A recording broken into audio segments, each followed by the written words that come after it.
बिस्मिल्लाहिर्रहमानिर्रहीम। ये वतन अता फरमाया यार, ये कुछ छोटी नेमत नहीं है।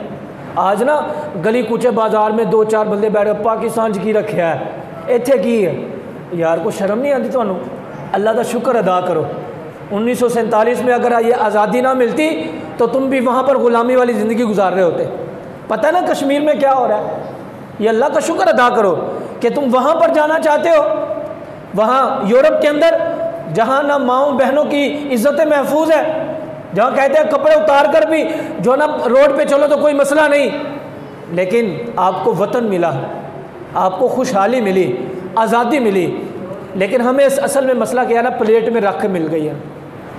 हमारे अबाओ अजदाद जब पूछो यार, हमारे अबाओ अजदाद जिनके दादा या परदादा हिजरत करके आए ना, उनसे पूछो, वो अपने पीछे गांव में अपना घर छोड़ के आए, कईयों के कई कई जानवर थे वो छोड़ आए, ज़मीनें थी छोड़ आए।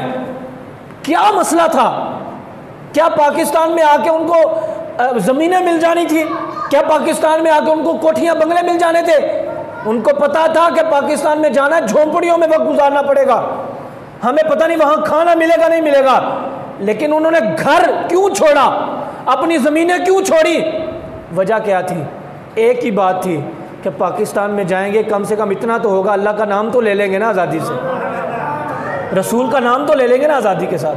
लेकिन आज हमारे नौजवान लड़के भी वो बाइक मोटरसाइकिल चलाते हैं और बच्चों को बाजे हम लेके देते हैं, वो आवाज़ें बुलंद होती हैं, हम समझते हैं ये आज़ादी है। चेहरे पे बच्चों के वो झंडे बनाते हैं, हम समझते हैं ये आज़ादी है। इस तरह आज़ादी की खुशी मनाई जाती है। अल्लाह तो फरमाता है लाइन शकर तुम लाज़ीदन्नकुम, तुम मेरा शुक्र अदा करो मैं ज़्यादा अता फरमाऊँगा। लेकिन हमारा हाल ये है, असल मसला ये है, बाप ने मेहनत करके, कभी कभी ना वो बुज़ुर्ग अपने बेटों को समझाने के लिए कहते तेनू की पता, मेहनत तो ऐसी की थियाँ, क्योंकि जिसने दुकान बनाई होती है ना उसको पता होता है दुकान कैसे चलाई, पहले दिन से लेके आज के दिन तक।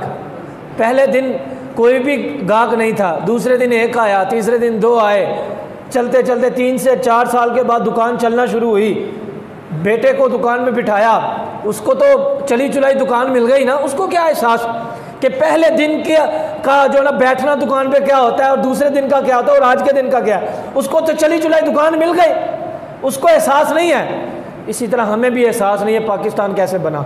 10 लाख लोगों ने कुर्बानियाँ दी, 10 लाख लोग, कौन नहीं जानता? आपके इलाके में तो ज़्यादा कुर्बानियाँ हुई हैं, कौन नहीं जानता इस चीज़ को?